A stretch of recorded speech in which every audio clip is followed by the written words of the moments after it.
Dengarkanlah panggilan ibadah yang terambil dari Mazmur 66 ayat 1 hingga 4. Bersorak-sorailah bagi Allah, hai seluruh bumi.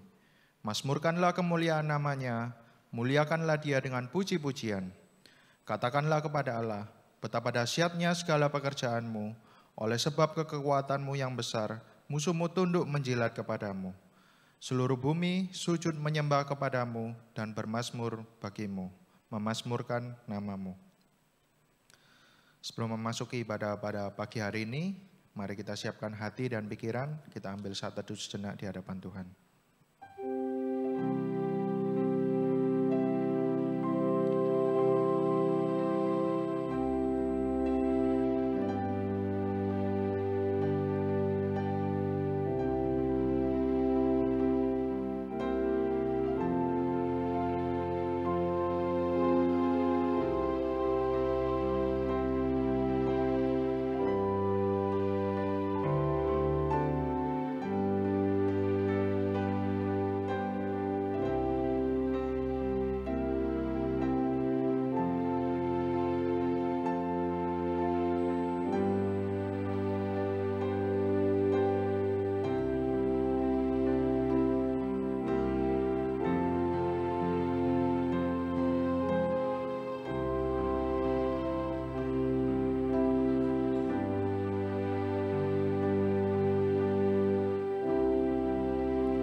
Pertolongan kita datangnya dari Allah yang menciptakan langit dan bumi serta segala isinya, dan yang tidak pernah meninggalkan hasil perbuatan tangannya.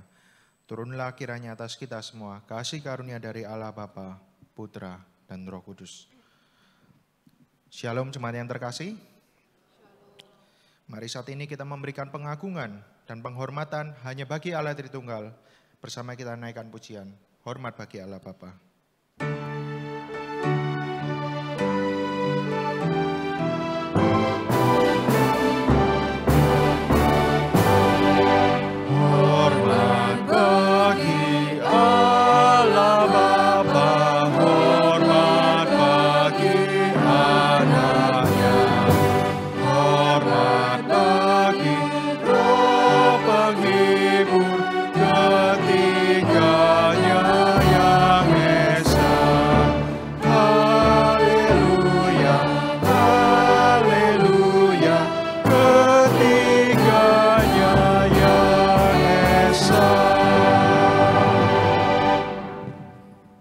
Kita masuk dalam doa.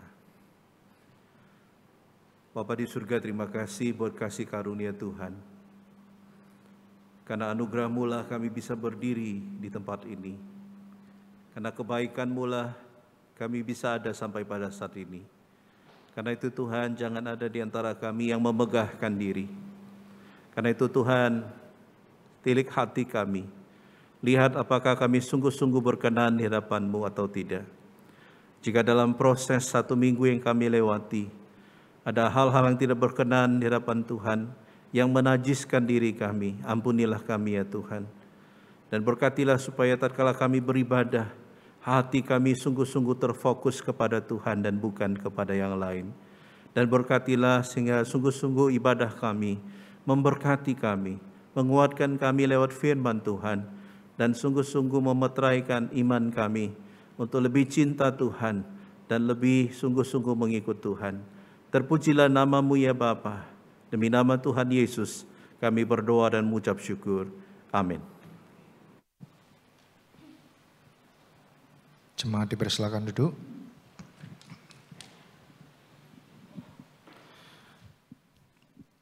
Mari dengan segenap hati kita mau masuk ke hadirat-Nya, merasakan kedamaian di dalam Dia.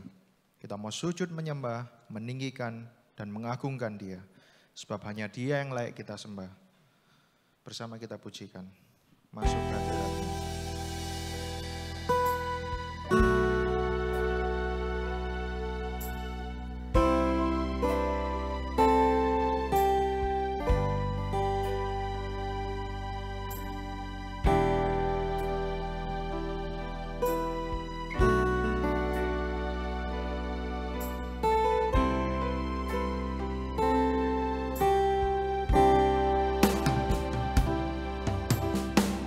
Masuk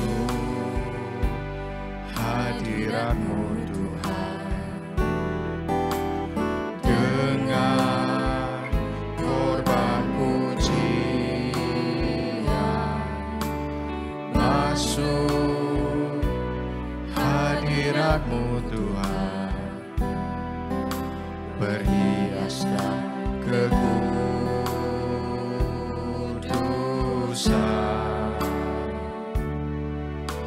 di hadapan hadirat-Mu Tuhan. Ku rasakan kedamaian di hadapan hadirat-Mu Tuhan. Ku nampak keagungan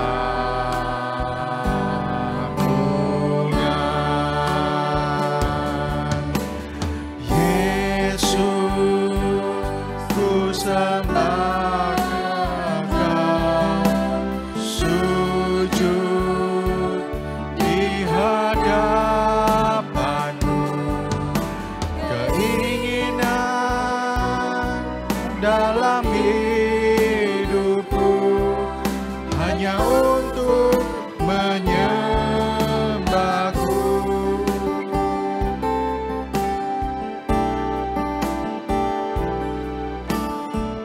Dengan lebih sungguh lagi, masuk hadirat-Mu Tuhan. Masuk hadirat-Mu Tuhan, dengan korban pujian. Masuk hadirat-Mu Tuhan, berhiaslah kekudusan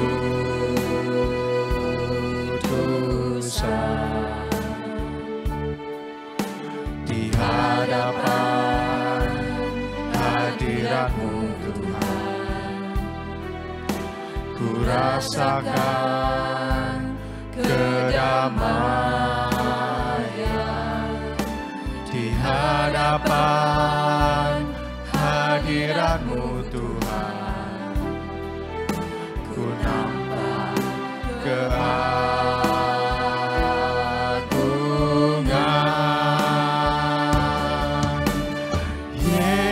Yesus, ku sembah Kau, sujud di hadapan-Mu. Keinginan dalam hidupku hanya untuk menyembah-Mu. Yesus, ku sembah Kau, sujud di hadapan-Mu. Keinginan dalam hidupku hanya untuk menyembah-Mu. Yesus, ku sembah Kau. Yesus, ku sembah Kau, sujud di hadapan-Mu. Keinginan dalam hidupku hanya untuk menyembah-Mu. Keinginan dalam hidupku, keinginan dalam hidupku hanya untuk menyembah-Mu.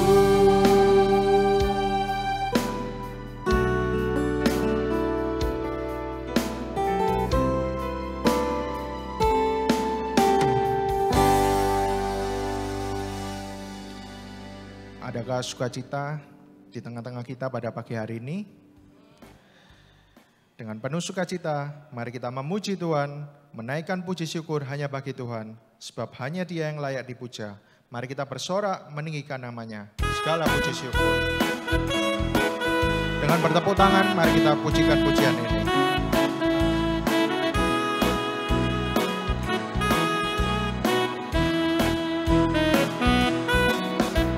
Segala puji syukur hanya bagi-Mu Tuhan, sebab Kau yang layak dipuja. Kami mau bersorak tinggikan nama-Mu. Haleluya. Segala puji syukur, segala puji syukur hanya bagi-Mu Tuhan, sebab Kau yang layak dipuja. Kami mau bersorak tinggikan nama-Mu. Haleluya. Soraklah haleluya. Soraklah haleluya. Soraklah haleluya. Haleluya.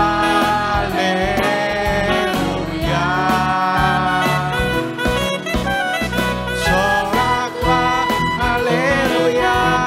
Soraklah haleluya. Haleluya.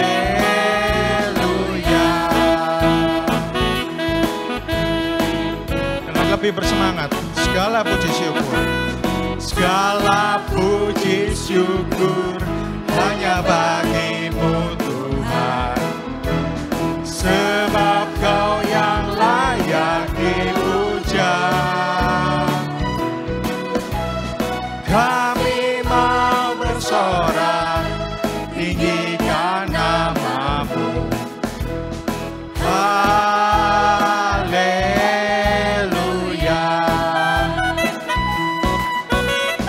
Soraklah haleluya. Soraklah haleluya. Haleluya.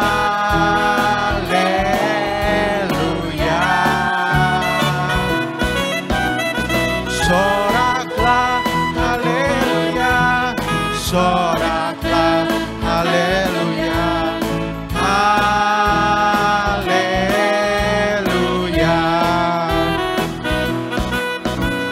Soraklah haleluya. Soraklah haleluya. Haleluya. Soraklah haleluya. Soraklah haleluya. Haleluya. Soraklah haleluya. Soraklah haleluya. Soraklah haleluya. Haleluya.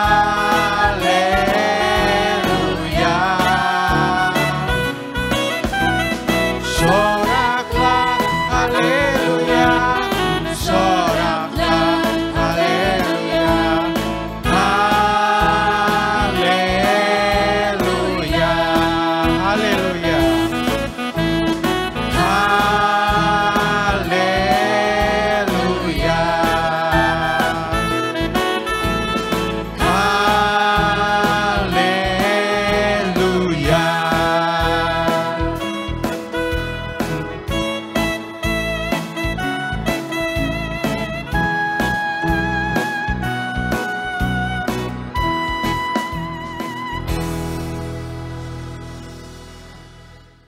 Tuhanlah satu-satunya pribadi yang mengenal seluruh hati kita.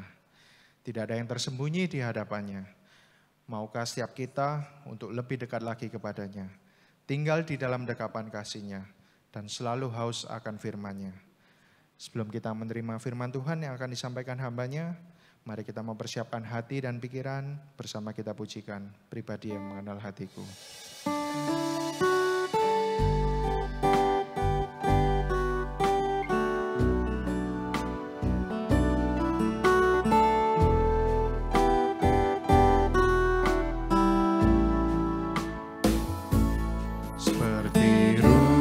rusa yang haus, rindu aliran sungaimu.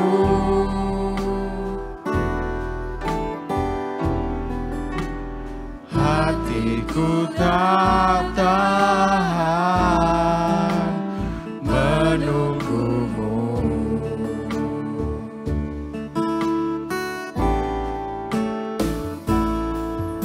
Bagai padang gersang menanti datangnya hujan,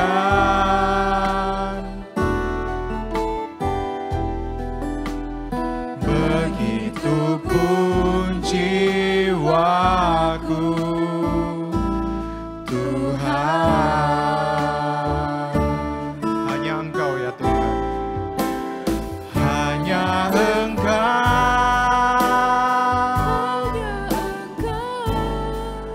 pribadi yang mengenal hatiku. Tiada yang tersembunyi bagimu, seluruh isi hatiku Kau tahu, dan bawaku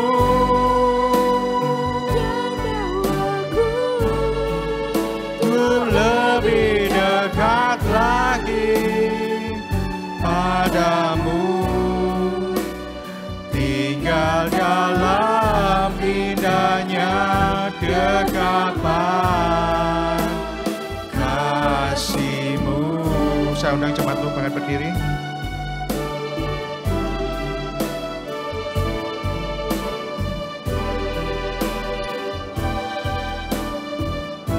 Seperti rusa yang haus, seperti rusa yang haus, rindu aliran sungaimu.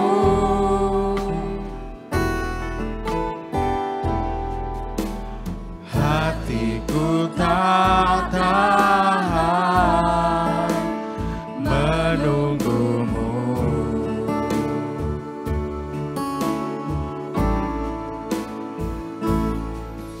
Bagai padang gersang menanti datangnya hujan,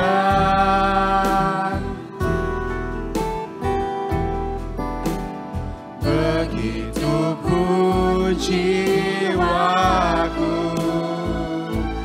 Tuhan. Hanya Engkau ya Tuhan, hanya Engkau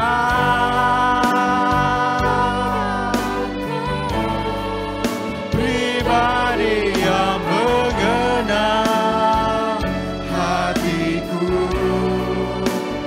Tiada yang tersembunyi bagimu, seluruh isi hatiku Kau tahu, dan bawaku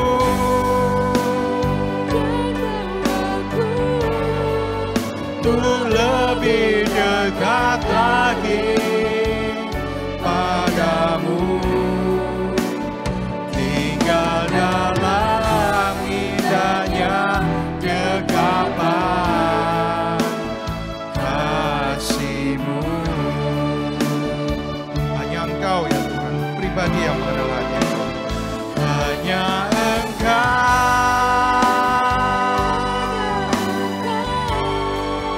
pribadi yang mengenal hatiku.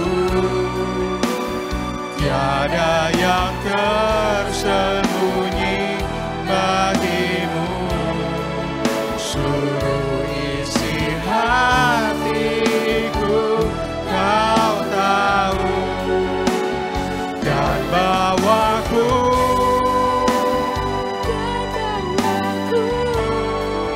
untuk lebih dekat lagi padamu, tinggal dalam indahnya dekapan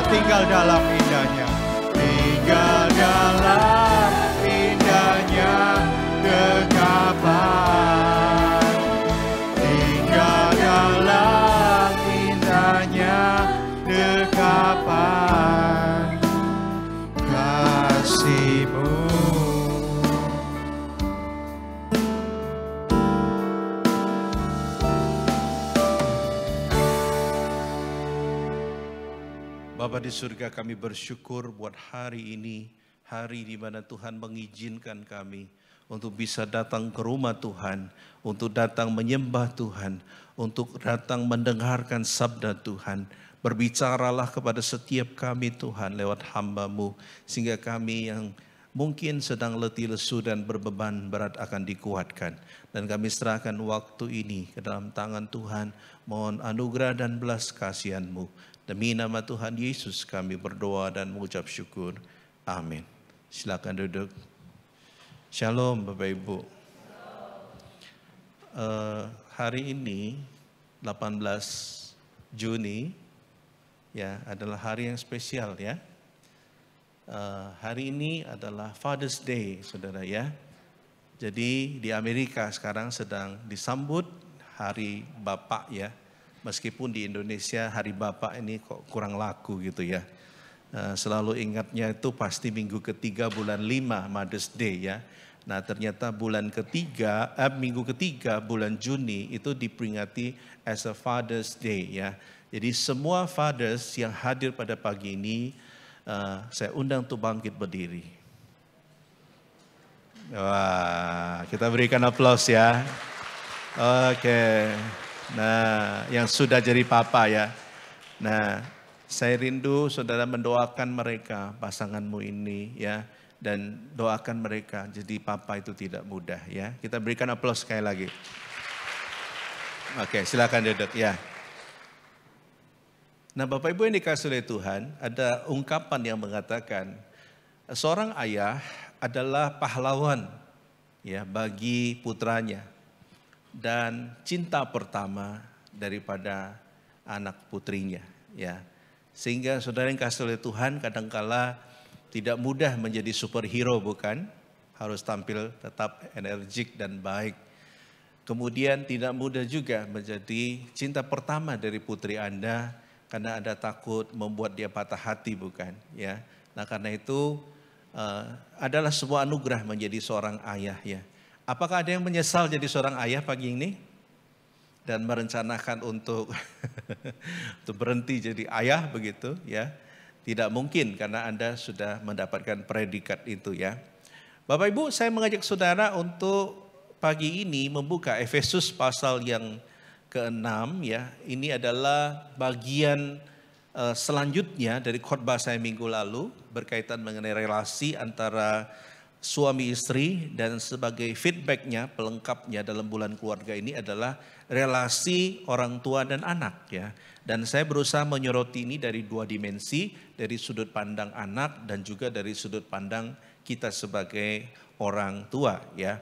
Nah karena itu Bapak Ibu mari kita baca dalam Efesus pasal yang ke-6 ayat yang pertama sampai ayat yang ke-4. Kalau sudah mendapatkan, mari kita membaca bersama-sama ya.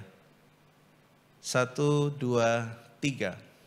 Hai anak-anak, taatilah orang tuamu di dalam Tuhan, karena haruslah demikian. Hormatilah ayahmu dan ibumu. Ini adalah suatu perintah yang penting, seperti yang nyata dari janji ini, supaya kamu berbahagia dan panjang umurmu di bumi. Dan kamu bapak-bapak, janganlah bangkitkan amarah di dalam hati mereka, tetapi didiklah mereka di dalam ajaran dan nasihat Tuhan. Demikian pembacaan firman Tuhan. Nah saudara, dalam sebuah mata kuliah yang saya ambil ya, judulnya adalah Pendidikan Dasar Kristen. Ada satu tokoh yang kalau Anda belajar pendidikan dasar Kristen, dia akan muncul, namanya Albert Bandura, saudara ya. Ini bukan orang Madura ya. Ya, ini bukan juga orang Indonesia ya. Albert Bandura ini terkenal dengan yang pertama dia adalah seorang psikologis ya. Dia seorang psikolog, kemudian bukan itu saja, dia ada pendidik ya. Dia adalah pengajar pendidik dan dia pengamat daripada pendidikan ya.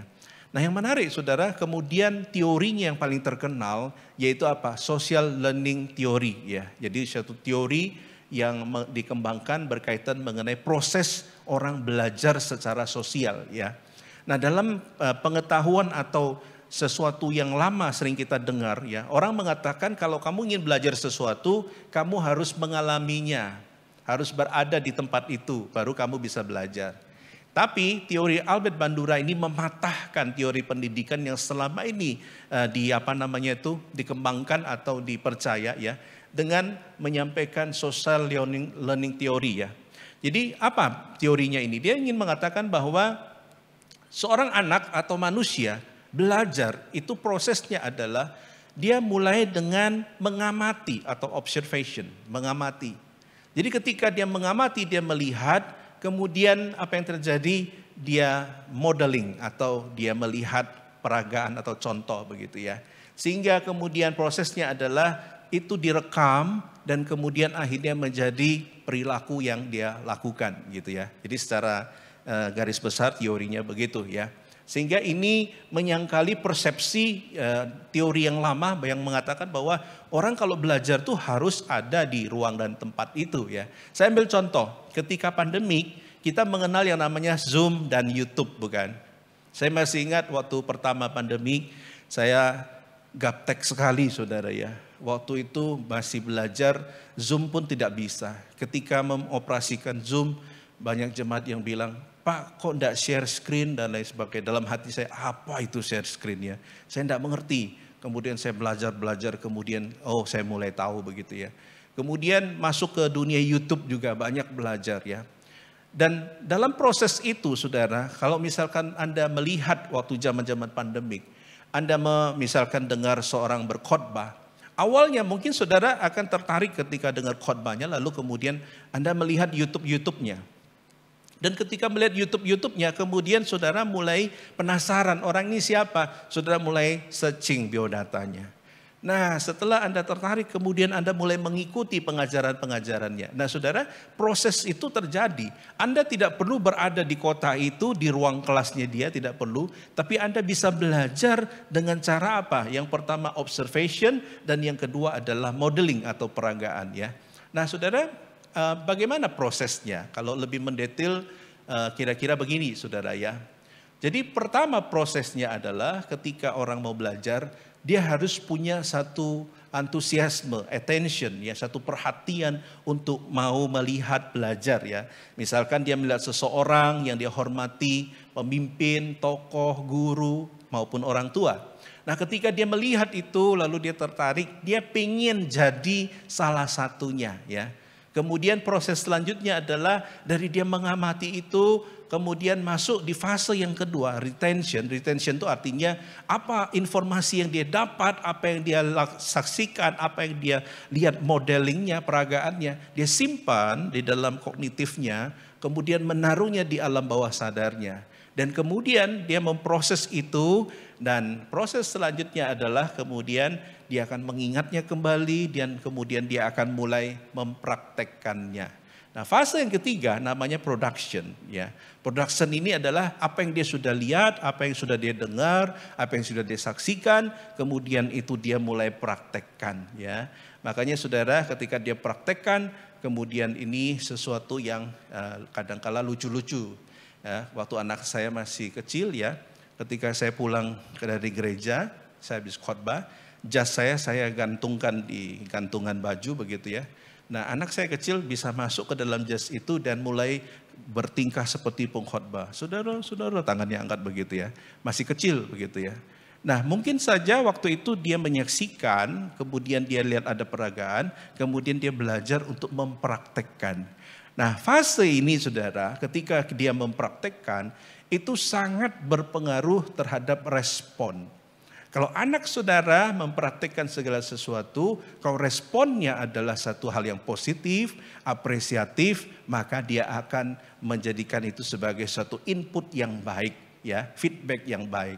Makanya saudara hati-hati dalam fase ini, kalau Anda punya anak mulai menirukan sesuatu yang baru, atau mungkin anak Anda sudah dewasa pun dia mulai senang sesuatu yang baru, nah berikan feedback yang baik ya. Kemudian yang terakhir adalah motivation ya. Tahap ini adalah tahap di mana setelah dia mempraktekkan itu, lalu keputusan untuk melanjutkan apa tidak, ini baik apa tidak, itu di fase ini ya. Jadi ketika Anda memberikan feedback yang baik dalam proses dia belajar itu, maka dia akan terus ya. Nah, saudara yang kasih oleh Tuhan, itu berarti ini membutuhkan motivasi ya. Saya masih ingat waktu training liturgos di tempat ini, ada seorang ibu ya yang saya tidak sebutkan namanya. Dia bilang, "Pak, boleh enggak saya ikut training?" "Boleh, tapi saya tidak mau jadi liturgos." Saya bilang, "Wait and see, kita lihat dulu." Dan ketika itu saya lihat dia punya potensi, dan ketika training tak jungkrakno gitu ya, sedikit tak dorong begitu ya, untuk dia menjadi seorang liturgos ya. Dan waktu itu saya memberikan motivasi bagi dia, dan ketika dia praktek feedbacknya bagus, kemudian motivasinya itu bisa dia lakukan. Artinya ini tidak hanya berbicara untuk anak kecil, tapi juga untuk kita yang dewasa ya. Nah, oleh karena itu Bapak Ibu, ini proses menurut Albert Bandura, kita belajar segala sesuatu ya. Jadi dimulai dari perhatian, kemudian pengendapan ya, kemudian juga dilanjutkan dengan kita itu menghasilkan satu tindakan, dan kemudian kita dimotivasi untuk melakukan itu. Dan yang menarik kaitannya dalam relasi hubungan anak dan orang tua, tahukah saudara bahwa mayoritas yang kita praktekkan dalam proses kita mendidik anak kita saat sekarang, itu adalah copy paste daripada orang tua kita. Ya, tidak heran kalau suatu saat Anda ngajar anak, lalu seolah-olah Anda seperti deja vu, seperti masa lalu ya, pernah melakukan itu. Contoh misalkan waktu saya masih kecil ketika menghafal kalian, itu papi saya selalu memegang penggaris yang panjang dan taruh di kaki. Kalau perkalian 1 sampai 10, kalau salah langsung plok, salah sekali, langsung sekali begitu ya. Mungkin Bapak Ibu juga mengalami ya, atau lebih sadis pakai pedang ya. Saya masih ingat itu, penggaris panjang ya, itu zaman dulu ya. Nah, kita selalu kadangkala kemudian mengingat itu, tapi kita sedikit modifikasi. Padahal prinsipnya sama sebenarnya. Makanya kenapa di dalam pengkhotbah mengatakan segala sesuatu tuh kan tidak ada yang baru kan di bawah kolong langit ini ya, apa yang ada akan mengulang lagi ya kan. Nah, oleh karena itu ini fakta yang menarik saudara ya.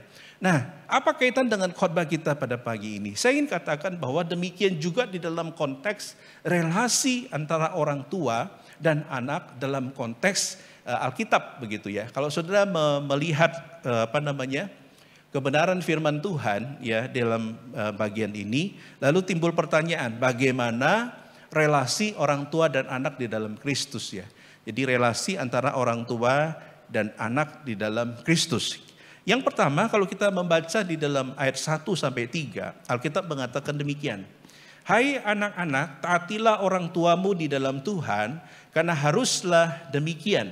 Hormatilah ayahmu dan ibumu, ini adalah suatu perintah yang penting seperti yang nyata dari janji ini, supaya kamu berbahagia dan panjang umurmu di bumi. Dan kamu bapak-bapak jangan bangkitkan amarah di dalam hati anak-anakmu. Ya. Oh, kita sampai ayat 3 saja ya. Supaya kamu berbahagia dan panjang umur di bumi. Ya. Nah, kalau saudara membaca dalam bagian ini saudara, ini fokusnya adalah kepada anak-anak. Tapi bukankah kita yang hadir ini juga adalah anak-anak? Amin. Mungkin kita masih punya orang tua.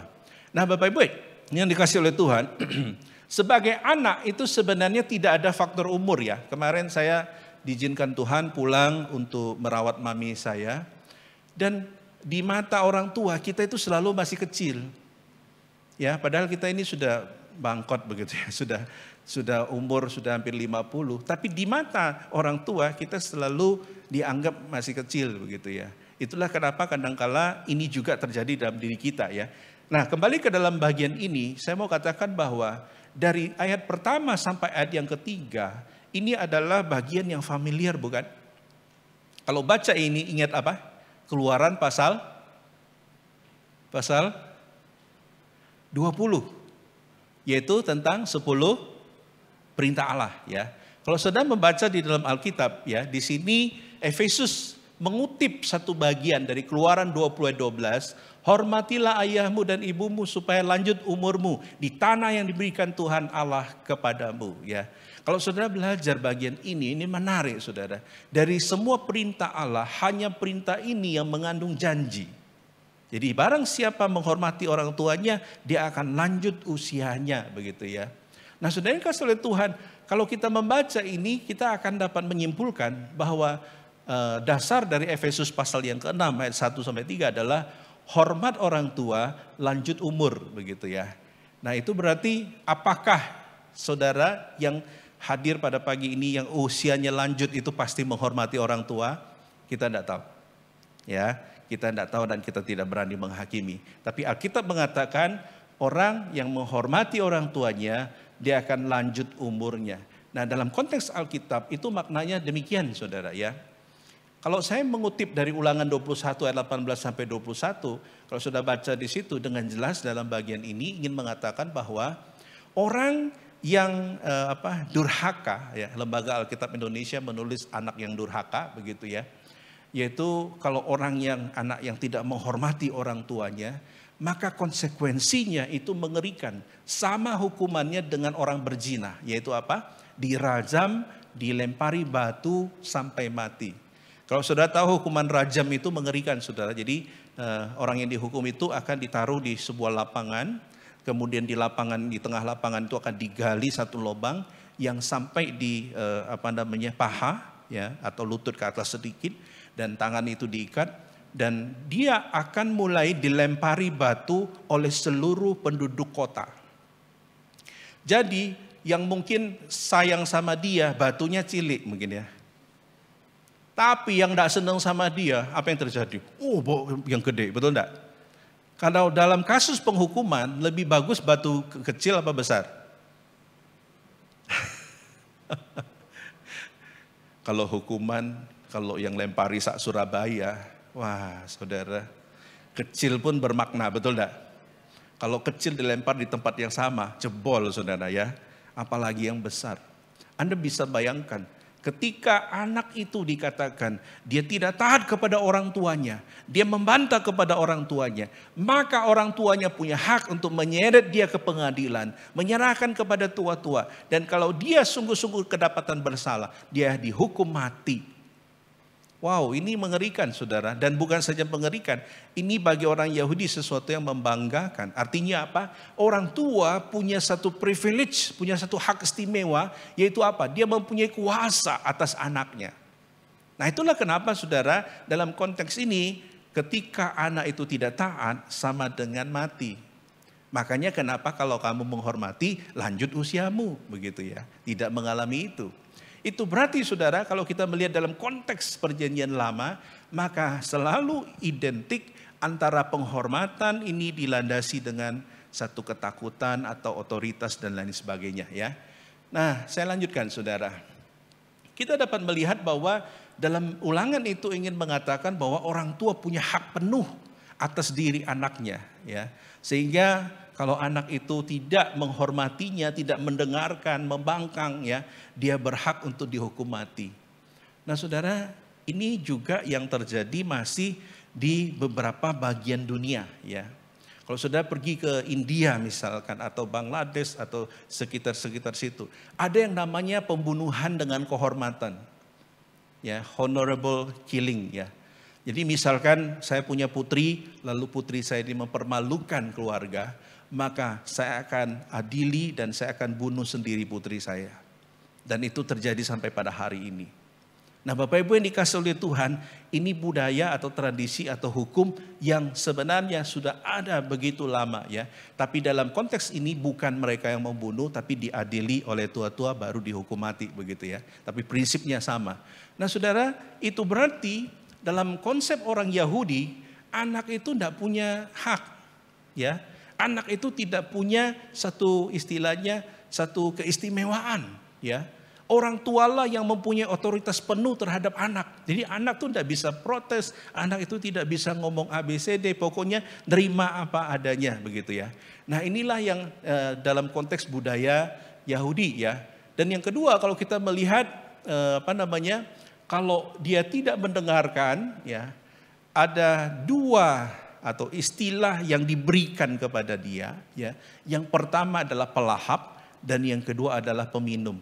Ya, nah pelahap di sini artinya bahwa anak yang tidak menjalankan tugasnya, tidak berbakti kepada orang tua, dia diibaratkan seperti orang yang malas, orang yang tidak mau bekerja, orang yang makan tanpa harus berusaha begitu ya. Sehingga dijuluki sebagai pelahap ya.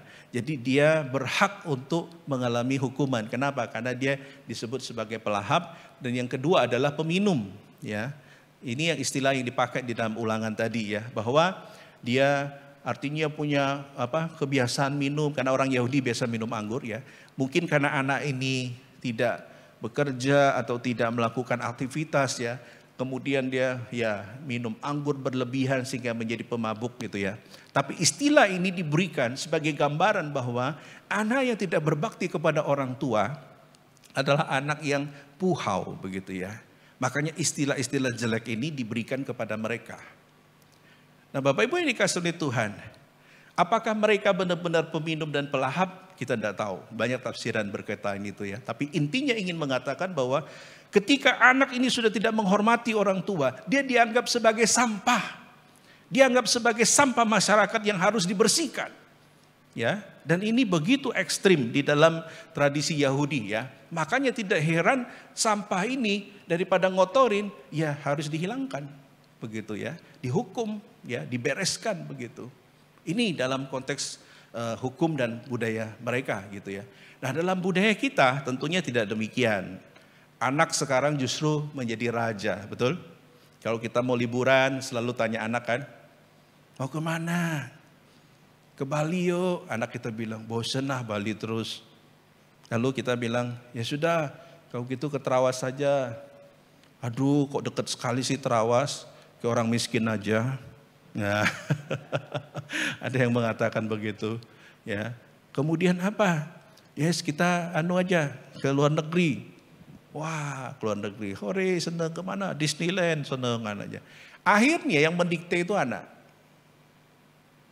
Orang tua hanya ikut. Ada amin? Itu yang terjadi.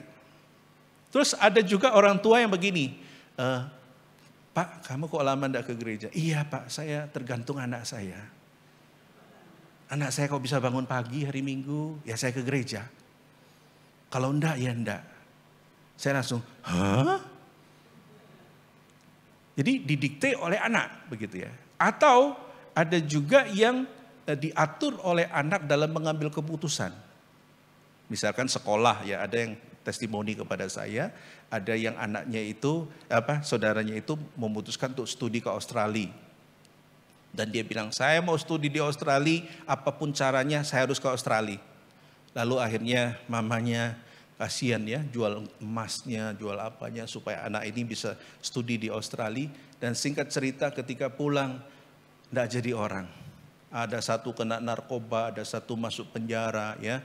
Sehingga pulang tuh tidak jadi orang, duit sudah habis banyak ya. Nah saudara, anak itu yang mendikte akhirnya orang tua. Itu yang terjadi saudara.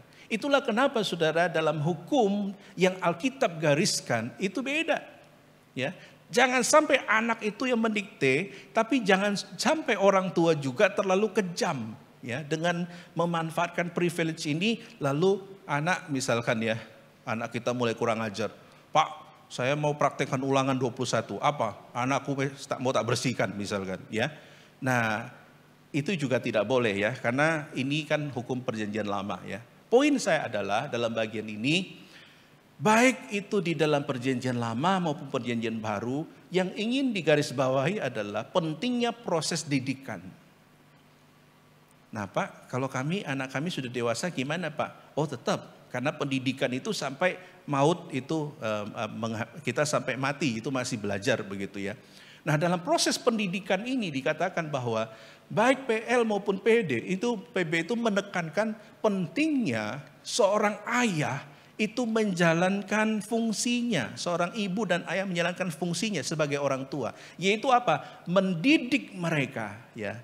Dan ketika saya sudah jelaskan dalam minggu lalu bagaimana Paulus memberikan dimensi baru ya, ketika istri itu dianggap barang, istri itu dianggap sebagai sesuatu yang tidak berharga oleh suami dalam kondisi konteks budaya. Paulus memberikan satu dimensi baru, yaitu apa? hendaklah engkau mengasihi istrimu. Mengasihi, ini juga dalam konteks anak. Mengasihi. Jadi seolah-olah ada satu kombinasi tapi ada satu dimensi baru, yaitu apa? Penonjolan kasih di dalamnya. Jadi ketika engkau mengasihi anakmu, anakmu otomatis akan mengalami yang namanya ketaatan. Ketika engkau mengasihi, dia akan mulai taat kepadamu, mulai hormat kepadamu, ya. Nah, jadi orang tua, jangan jadi orang tua yang ditakuti. Kalau jadi orang tua ditakuti itu soro, saudara, ya. Jadi kita tidak ada, anak-anak itu senang, ya. Tapi kalau ketika ada, anak-anak itu tidak suka begitu, ya. Nah, saudara, jadilah orang tua yang kita tidak ada, tapi dia akan selalu ingat. Saya ambil contoh, suatu saat saya pernah ingin memberikan coklat kepada seorang anak. Ketika saya kasih dia coklat, dia menolak, dia mengatakan, mama saya bilang tidak boleh makan coklat. Saya baru itu ketemu, ya. Biasanya anak kecil kasih coklat tuh seperti itu, shock gitu, ya, langsung nyamber gitu, ya. Nah, ini anak ngomong, sorry Pak, tidak boleh. Mama saya bilang tidak boleh karena nanti giginya bisa rusak. Lalu tak iming-imingi lagi, ini coklat enak lu, isinya kacang. Terus dia bilang enggak mau. Nah, lalu saya bisa menangkap, oh berarti mamanya ini luar biasa. Luar biasa yang pertama adalah mungkin luar biasa strength-nya, ya. Militer begitu, ya. Atau yang kedua luar biasa dihormati dan dia taat untuk melakukan apa yang diperintahkan, ya. Nah, saya juga menemukan ada yang kedua adalah ketaatan dalam konteks ketika jadi orang itu atau orang tuanya tidak ada di situ, tapi dia bisa tetap respect kepada orang tuanya, tetap takut dalam arti dia menghormati orang tuanya tanpa dia mengorbankan kejujurannya atau mengorbankan orang lain begitu, ya. Nah, itu berarti kembali lagi proses didikan, saudara. Makanya saya sangat menghimbau saudara, kalau anak Anda masih SMP, ya, masih fondasi itu penting. Jangan lepaskan dia ya ke luar negeri. Meskipun mungkin duit Anda tuh banyak. Dari banyak kesaksian keluarga yang kaya raya, kebanyakan anaknya ketika SMP mulai dilepas ke luar negeri. Waktu pulang, saudara, yang terjadi adalah proses didikan ini tidak ada. Ya, yang tadi saya cerita yang sekolah ke Australia itu dia ngomong, mamanya ngomong, waktu pulang itu kayak orang asing. Ketika dikasih tahu itu selalu konsep dia itu kayak orang bule Pak katanya. Jadi kita ke kanan dia ke kiri. Ya, jadi tidak nyambung sehingga yang terjadi adalah seperti orang asing dan lama kelamaan tidak betah dua-dua, akhirnya anaknya ini kabur sendiri, ya, pergi dari rumah, ya. Nah, saudara yang kasih oleh Tuhan, poin saya adalah kalau orang tua melakukan proses pendidikan dan pendidikan itu benar-benar dilandasi atas kasih, maka kasih itu berbicara apa, saudara? Berbicara mengenai kasih yang diajarkan di dalam firman Tuhan atau Alkitab, bukan kasih yang lain, ya. Kasih yang dimaksudkan adalah kasih yang seperti Kristus, ya. Dan kasih itulah yang bisa membuat seseorang itu tunduk dalam konteks suami istri minggu lalu, dan juga kasih itulah yang membuat sang istri atau sang suami bisa saling mengasihi, ya. Dan dalam konteks ini adalah anak gitu, ya. Nah, saudara yang kasih oleh Tuhan, itu berarti kalau kita bisa lihat kebenaran ini, maka dapat disimpulkan bahwa baik PL maupun PB itu menekankan proses didikan, ya. Namun dimensi yang berbeda adalah ada unsur kasih, ya. Kita lanjutkan. Kalau kita lihat tadi 3 ayat itu membahas mengenai anak terhadap orang tua. Di ayat yang keempat dikatakan apa? Dan kamu bapak-bapak, janganlah bangkitkan amarah di dalam hati anak-anakmu, tetapi didiklah mereka di dalam ajaran dan nasihat Tuhan. Nah, ini baru masuk fase atau tahap di mana menyinggung mengenai ayah-ayah, ya. Nah, saudara, waktu ngomong bapak-bapak, ibu-ibu jangan happy dulu, ya. Jangan berkata, oh, gini kan suami, tuh dia tuh suruh perhatikan. Nggak. Dalam konteks Alkitab, bapak-bapak ini juga bisa ditarik ke suami istri, ya, dalam hubungan suami istri. Tapi kalau kita mau melihat teksnya, kita akan lihat, ya, dalam konteks ini, waktu Alkitab mengatakan dan kamu bapak-bapak, Ini ada backgroundnya saudara ya. Bapak-bapak ini adalah dalam konteks dia itu mempunyai satu privilege hak istimewa. Ya, saya sudah jelaskan di minggu lalu. Dalam hukum Romawi itu semua ayah itu dilindungi dan dia mempunyai hukum namanya patria potestas ya.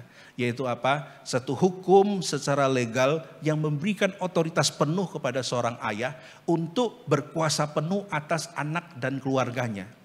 Sehingga dia boleh bunuh anaknya, dia boleh bunuh istrinya, dan dia boleh berkuasa atas apapun dan pemerintah tidak bisa menghukum dia. Ya, ini hukum yang memang berlaku juga untuk orang Romawi ya. Tapi poinnya adalah saudara, dan kamu bapak-bapak ini ditujukan kepada bapak, kenapa? Karena memang figur bapak ini yang paling banyak berkuasa dan yang paling banyak pada saat itu membuat masalah. Ya, karena dia merasa mempunyai otoritas dan privilege sehingga kadangkala berbicara itu seenaknya. Ya, mungkin dia memaki-maki ya.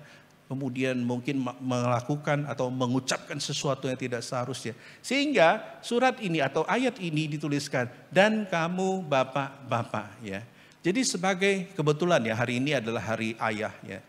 Saya mau katakan, hai bapak-bapak, meskipun engkau diberikan hak istimewa, ordomu ya adalah sebagai pemimpin dalam rumah tangga. Tapi ingat, perkataanmu itu harus hati-hati. Jangan sampai engkau kemudian yang kamu lakukan adalah menyakiti ya.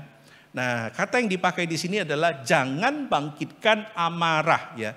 Dalam bahasa Inggrisnya itu kalau diterjemahkan memprovokasi untuk munculnya amarah atau memancing terjadinya amarah.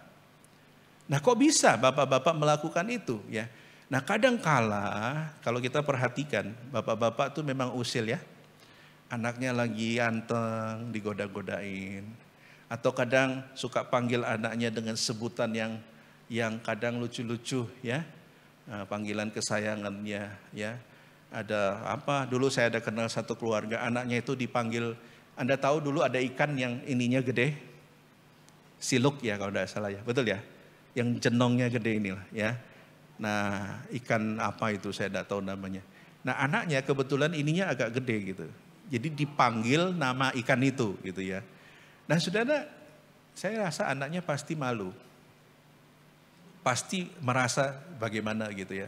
Nah kadang kala karena terbiasa panggil di rumah, waktu di mall panggil gitu juga. Nah, orang pasti noleh toh, ya kan? Nah anaknya ini mulai gadis, mulai besar, malu. Ingat loh, anak-anak itu punya harga diri sama dengan Anda loh. Saya pernah lihat video ada seorang anak yang protes. Dia sebagai anak pertama. Protes dia, kenapa anak pertama dikorbankan terus, kenapa gini-gini ya. Saya pikir, anak pertama sekarang pintar drama ya, maksudnya bisa sampai merekam di video begitu ya. Nah poin saya adalah saudara, hai ayah, hati-hati dalam sikapmu, dalam tutur katamu, jangan memancing amarah anakmu. Jangan provok membuat anakmu itu menjadi, harusnya tidak marah menjadi marah. Harusnya tidak benci menjadi benci gitu ya. Kenapa saudara? Mungkin karena ya seorang ayah itu ngomongnya itu tanpa rem atau ngomong seenaknya. Atau mungkin hanya ingin guyon ya. Tapi akhirnya arahnya ke yang negatif begitu ya. Jadi bapak-bapak hati-hati ya. Nah kalau terhadap mamanya boleh enggak? Kan tadi anaknya kan. Kalau mamanya boleh enggak? Ya sama aja sebenarnya ya. Artinya jangan membuat perasaannya itu menjadi sedih atau menjadi sakit hati begitu ya. Jadi jangan bangkitkan amarah gitu ya. Nah saudara yang kasih oleh Tuhan, apa poin dari pembahasan dua bagian itu ya? Firman Tuhan ingin mengatakan bahwa ingat, otoritas yang kau miliki seringkali membuat engkau menjadi overpower. Ya, overpower. Artinya gini, sebagai seorang ayah kadang-kala kan apalagi dia mencari nafkah dan lain sebagainya.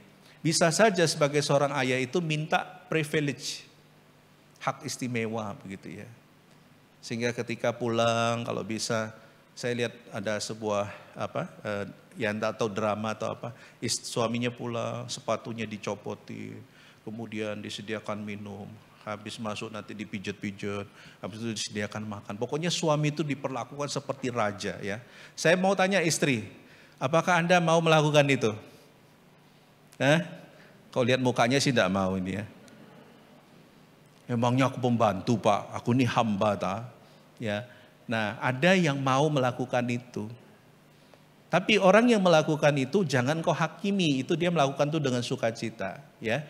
Tapi ada juga suami yang meskipun dia capek kerja dari jam 8 sampai jam 4 atau jam 5, dia pulang, dia tetap masak, Saudara.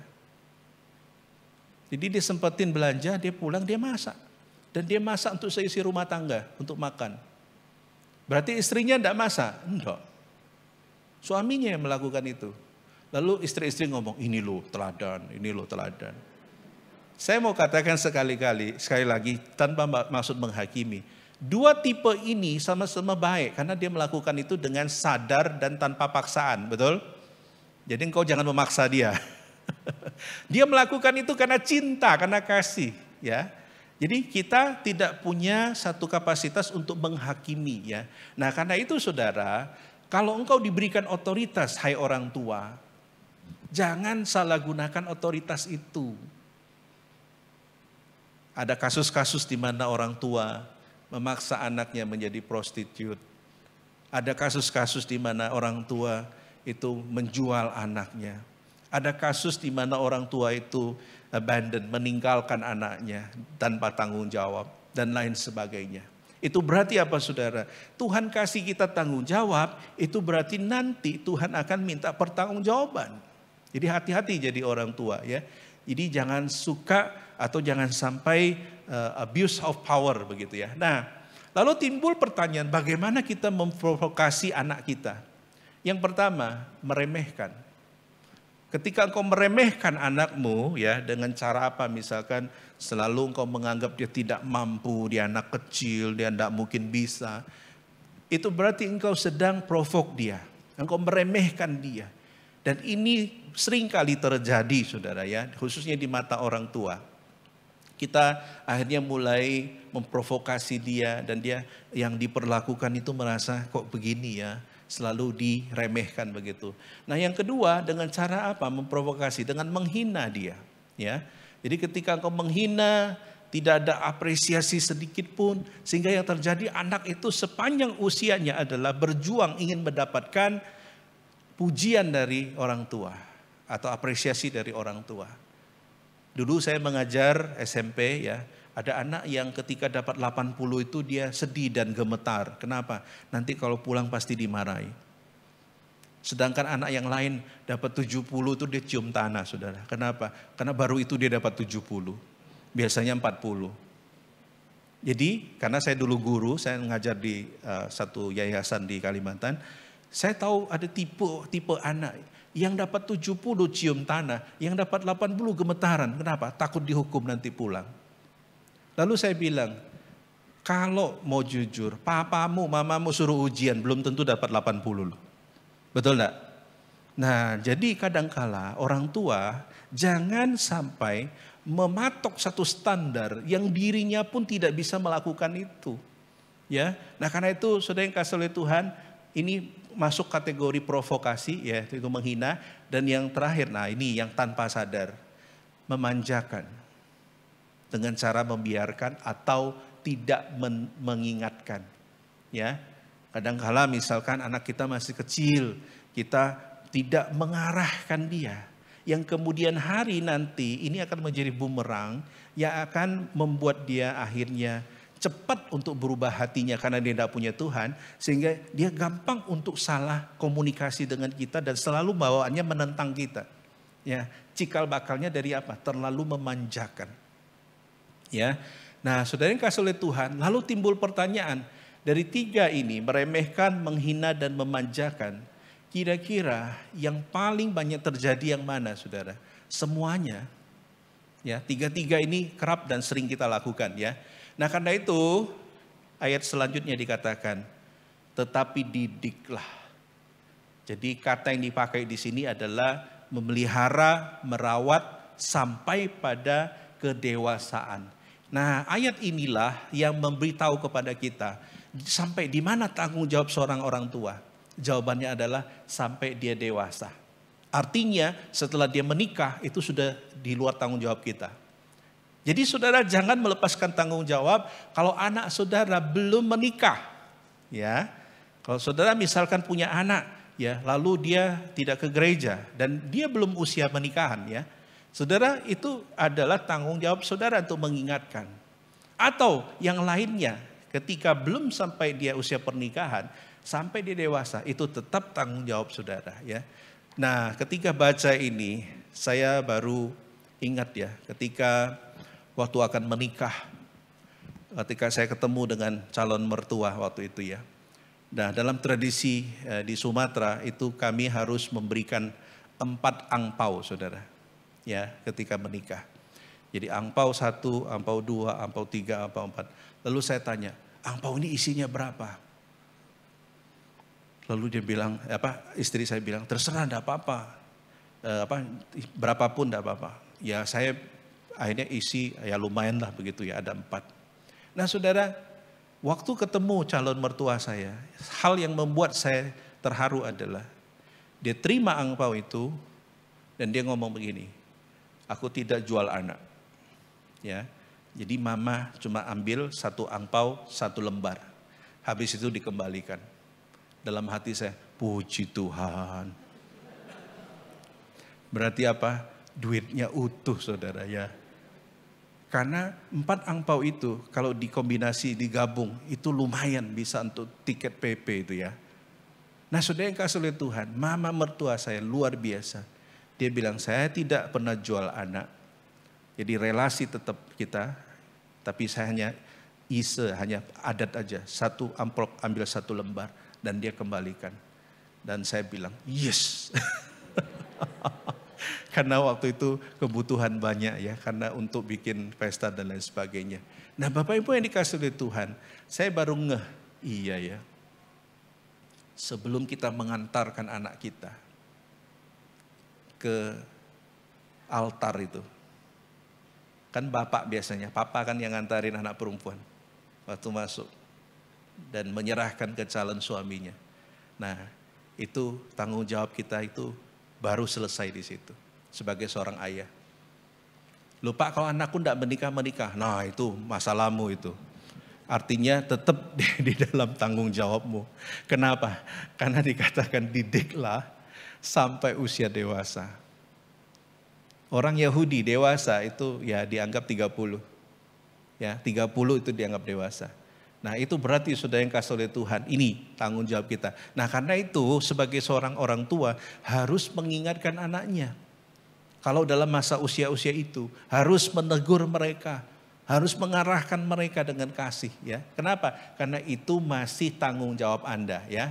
Artinya apa, saudara? Tugas orang tua, ya, untuk mendidik dan merawat anaknya dalam kasih sampai dia usia dewasa berkeluarga adalah satu hal yang menjadi standar, ya. Artinya yang kalau bisa kita lakukan secara umum, ya. Nah ini. Nah saudara yang kasih oleh Tuhan, ingat yang paling penting juga dalam proses itu, saudara, ya. Kenapa Alkitab menulis hendaklah dengan kasih, dengan kasih, dengan kasih.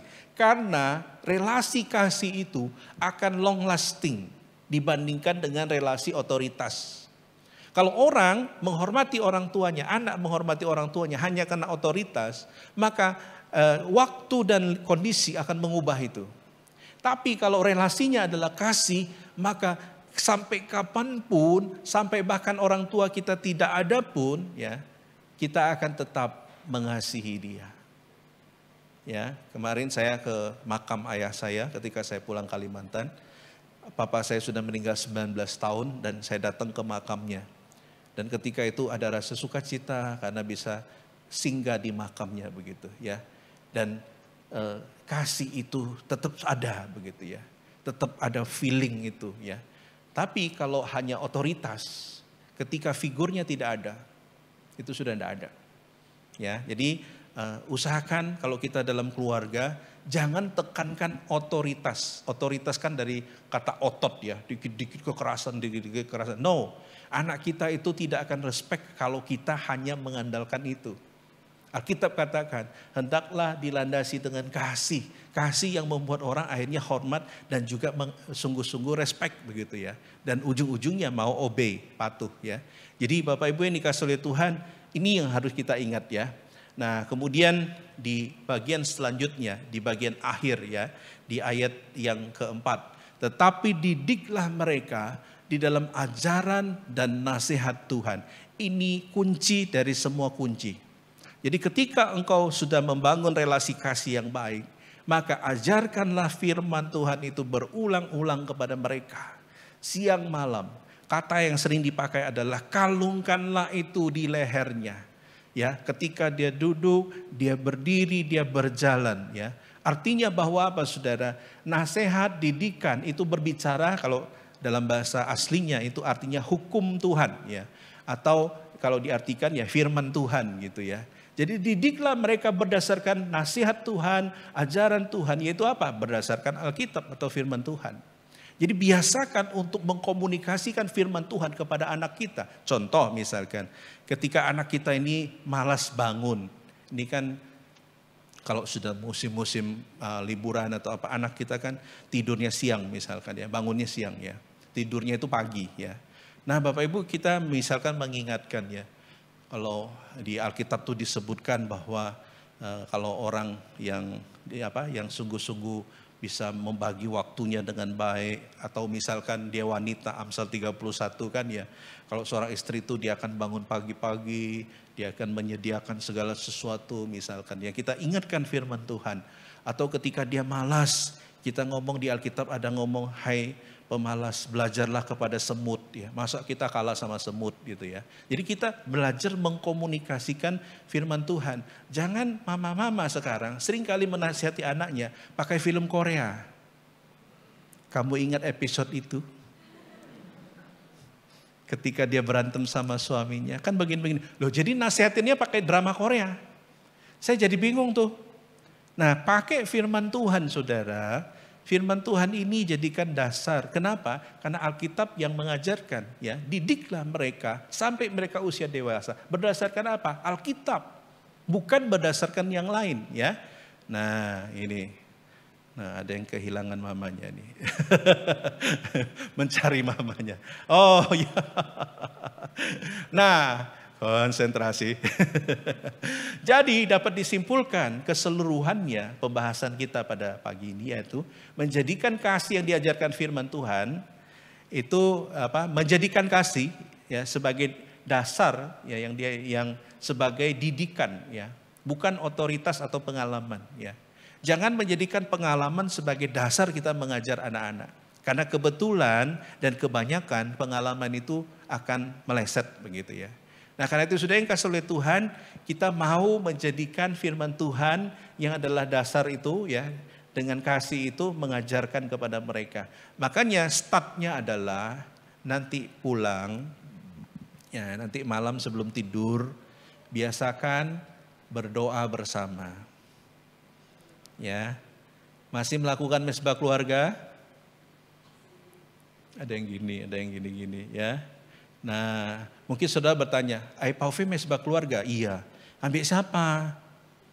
Nah, ambil cucu kan? Dia bisa ajak cucunya. Nah, kalau Anda punya kesempatan bisa ya, pakai kesempatan itu melatih mereka ya. Dan kemudian saudara, yang paling penting adalah ingat kembali ke Albert Bandera tadi ya, teorinya. Anak-anak melihat contoh modeling. Ya, modeling. Kalau misalkan Anda ingin anak Anda itu rajin ke gereja, berarti yang harus rajin itu siapa dulu? Papa mamanya. Kalau Anda ingin anak Anda rajin baca Alkitab, berarti modeling dulu. Siapa yang harus rajin? Orang tuanya. Kalau Anda ingin anak Anda itu murah hati, mau berbagi kepada sesama, berarti siapa yang harus jadi modeling dulu? Orang tua. Itu. Jadi itu salah satu cara yang kita bisa lakukan ya. Nah karena itu sudah yang kasih oleh Tuhan, ini ya yang saya senang ya, ungkapan ini ditulis atau dirangkai oleh seorang yang bernama Henry Ward. Dia adalah seorang pengkhotbah juga, pada abad 18 dia adalah seorang penulis juga ya. Dia mengatakan hal yang paling penting ya yang bisa dilakukan seorang ayah bagi anaknya adalah mengasihi mamanya. Jadi dengan kata lain, Tidak ada teladan yang lebih baik bagi anak selain daripada sang suami mempraktekkan kasih kepada istri dan akhirnya diturunkan ke anaknya. Kalau suami itu mesranya kepada istrinya hanya dalam momen tertentu, maka anak itu akan melihat dan dia juga akan belajar itu.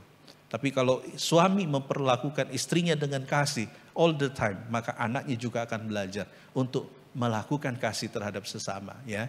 Jadi ingat, itu akan menjadi lingkaran yang tidak terputus, ya. Jadi orang tua modeling, anak-anak observation. Ketika orang tua memperagakan, anak-anak itu retention. Kemudian ketika orang tua mempraktekkan, ini juga dia production, mempraktekkan, ya. Nah, kemudian kalau dua-dua melakukan, saling memberi motivasi, maka terjadilah ini, ya. Jadi Bapak Ibu yang dikasihi oleh Tuhan, mulai dari mana? Ayah mengasihi ibu atau ibu mengasihi ayah, ya. Nah, karena itu saudara, ini yang bisa kita lakukan, ya. Endingnya adalah dalam relasi orang tua dan anak di dalam Kristus, ya. Sekali lagi namanya adalah relasi kasih. Ya, sama dengan suami istri, relasinya adalah relasi kasih, ya. Artinya apa? Menjadikan kasih yang diajarkan Alkitab sebagai dasar didikan, ya. Kasih yang diajarkan Alkitab adalah kasih Kristus. Kasih yang mengampuni, kasih yang memaafkan, kasih yang menerima, kasih yang tidak mengharapkan balasan. Dan ini tidak mudah, saudara. Karena kita setiap manusia selalu mengharapkan sesuatu, ya. Betul? Kalau Anda punya tetangga, Lebaran Anda kasih dia roti, ketika Imlek Anda berharap apa? Dia kasih kita, kan, betul enggak? Waktu Imlek enggak ada balasan, kita nunggu-nunggu, kan? Kita lihat, kurang peka ini tetangga, ya kan? Kita dalam hati, ya kan? Kita enggak mengharapkan, tapi itu manusia itu begitu. Ya, Anda masuk aja tadi, ketika Anda senyum dengan orang, harapan Anda apa? Orang itu akan senyum balik, kan? Ketika Anda senyum dengan orang itu tidak membalas, Anda mengatakan, sampai mati aku tidak akan senyum dengan orang itu. Sudah tersinggung, kan? Nah, itu manusia. Karena itu Bapak Ibu, mari kita melakukan relasi kasih. Yaitu apa? Relasi kasih yang berdasarkan kasih Tuhan, bukan kasih manusia. Sehingga kita bisa menjadi contoh bagi anak-anak kita. Mari kita masuk dalam doa.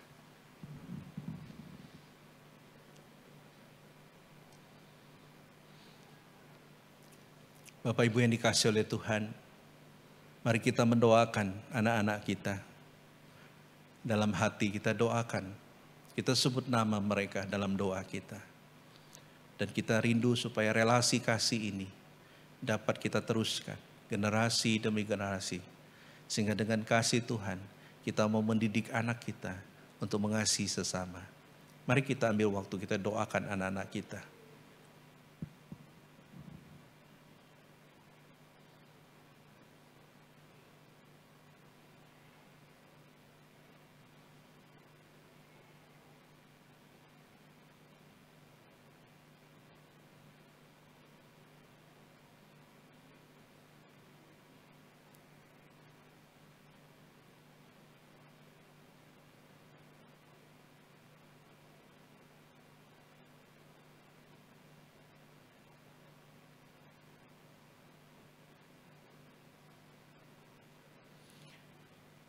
Mengasihi.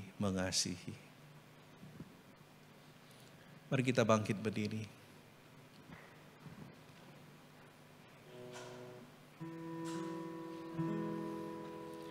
Mengasihi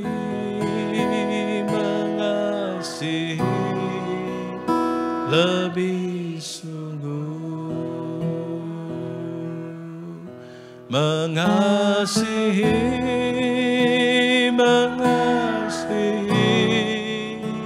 lebih sungguh.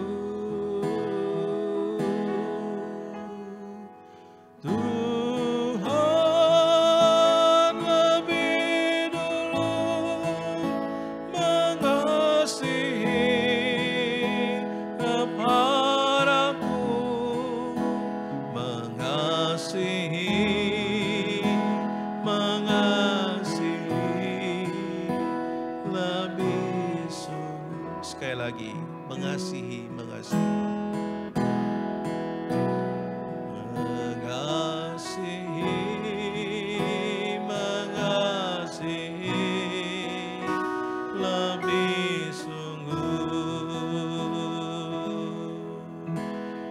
mengasihi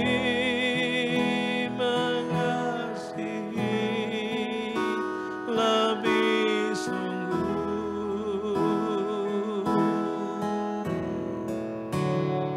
Tuhan lebih dulu mengasihi kepadaku, mengasihi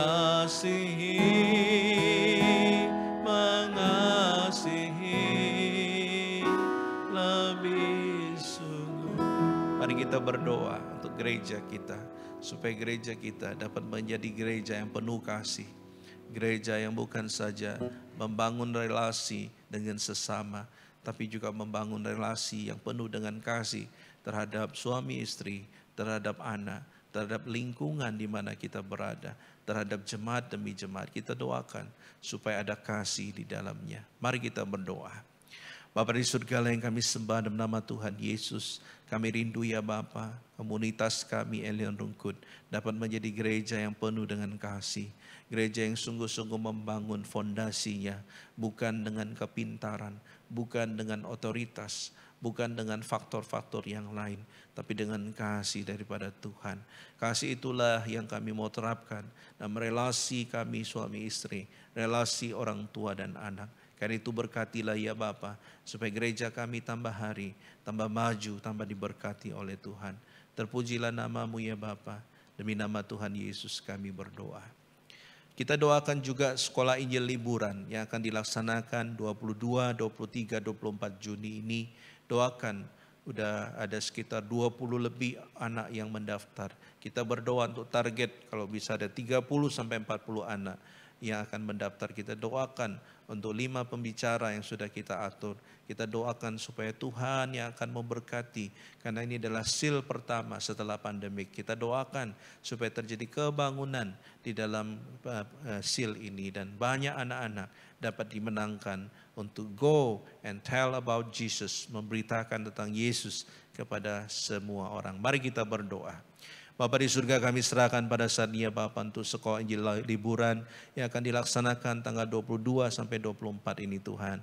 Kami rindu Tuhan Engkau memberkati khususnya setiap pembicara, setiap hamba-hamba-Mu, setiap lause-lause, dan kami berdoa supaya Tuhan yang akan memberkati sehingga acara ini berjalan dengan baik.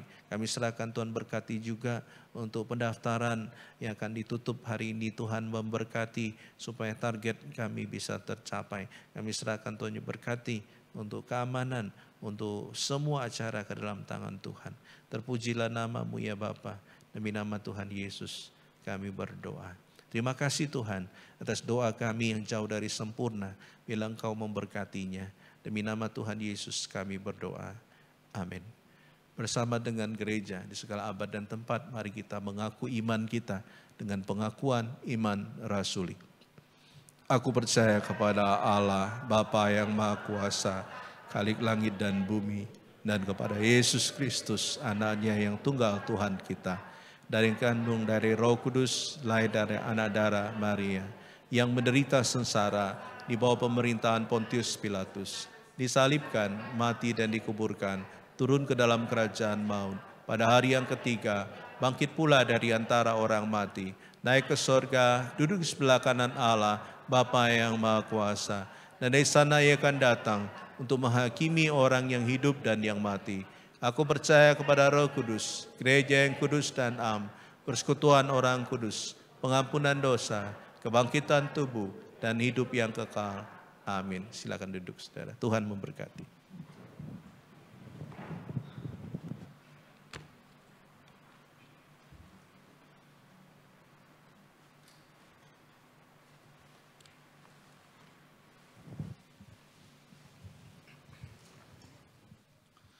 Tiba saatnya kita akan memberikan persembahan. Dengan penuh ucapan syukur, mari kita memberikan persembahan yang terbaik untuk Tuhan.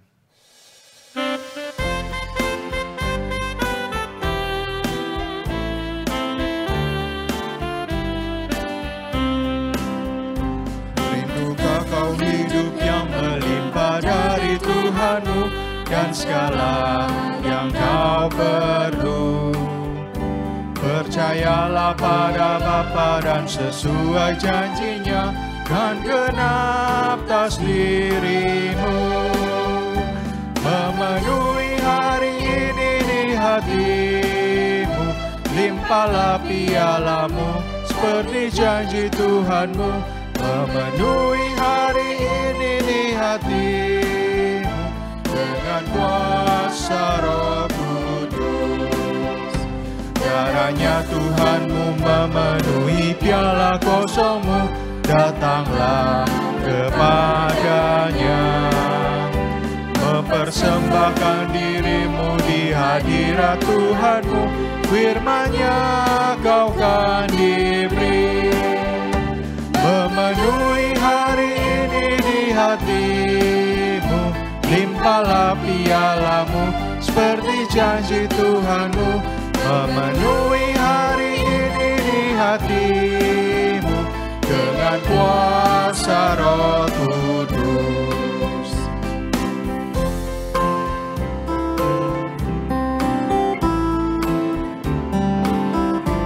Bait yang ketiga, bagaikan saluran berkat. Saluran berkat Tuhan yang mengalir terus, kasih-Nya tak berubah.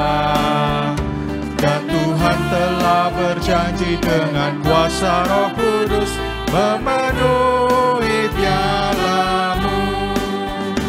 Memenuhi hari ini di hatimu, limpahlah pialamu seperti janji Tuhanmu. Memenuhi hari ini di hatimu dengan kuasa Roh Kudus. Bait yang pertama, rindukah kau hidup? Kau hidup yang melimpah dari Tuhanmu dan segala yang kau perlu. Percayalah pada Bapa dan sesuai janji-Nya kan genap atas dirimu. Memenuhi hari ini di hatimu, limpahlah pialamu Seperti janji Para jemaat saya undang balik berdiri.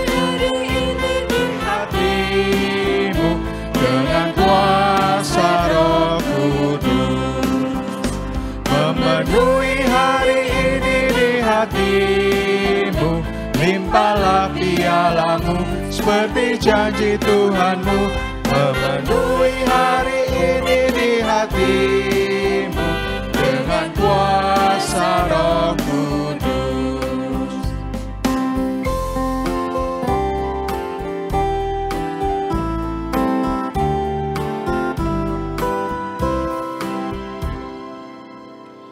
Bapa di surga, kami bersyukur ya Tuhan, seminggu lagi telah berlalu untuk setiap berkat yang memberikan pada setiap kami. Kami juga bersyukur untuk kesempatan kami dapat memberikan kembali persembahan ya Tuhan. Kiranya kau melayakkan persembahan ini, dapat kau gunakan juga untuk memperluas kerajaan-Mu. Berkati juga untuk setiap pengurus yang akan mengolahnya ya Tuhan. Terima kasih ya Tuhan, hanya dalam nama Tuhan Yesus kami telah berdoa. Amin. Biarlah segala puji, hormat, dan kemuliaan kita naikkan hanya bagi Allah Tritunggal. Doksologi.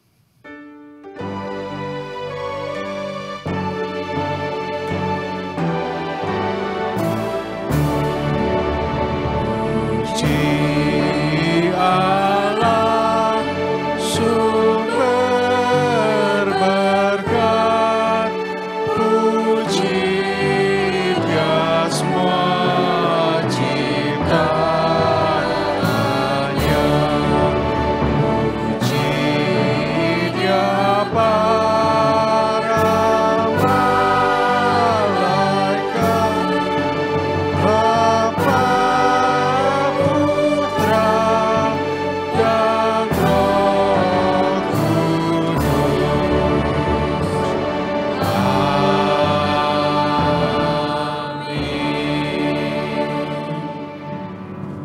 Jemaat yang dikasihi oleh Tuhan, pulanglah, lakukanlah kebenaran firman Tuhan, dan kiranya Tuhan memampukan kita untuk sungguh-sungguh membangun relasi kasih berdasarkan firman Tuhan dalam hubungan kita, dalam keluarga, suami istri dan anak, dan kiranya Tuhan memberkati kita.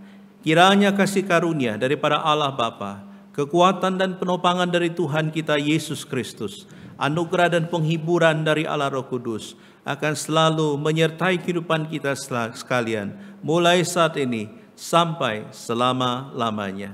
Amin.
Tuhan Yesus memberkati.